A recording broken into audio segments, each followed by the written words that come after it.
ditemui usai menghadiri acara deklarasi damai para calon kepala daerah Kabupaten Musirawas Utara di Kecamatan Muara Rupit, Selasa 1 September 2015.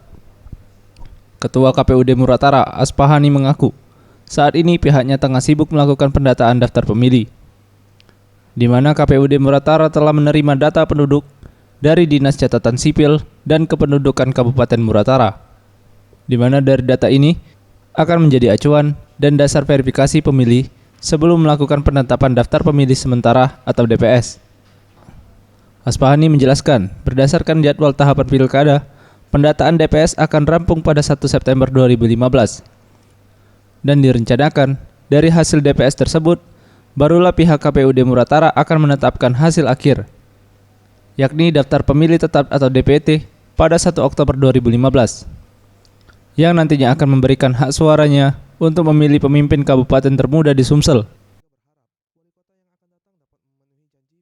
Kita sudah mendapatkan DP 4 dari pemerintah daerah, kemudian juga kita sudah melakukan proses sistem pemilihan atau sudali, dan di situ kita akan menghasilkan daftar pemilih sementara. Dan insya Allah itu akan tanggal 26 Agustus, daftar pemilihan sementara ini sudah di-set dan diumumkan pada tanggal 1 September. Baru nanti dia akan menjadi DPT pada tanggal 1 Oktober.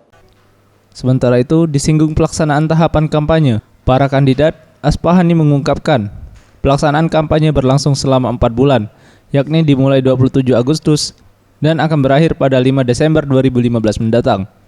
Ferry Setiawan, Sriwijaya TV.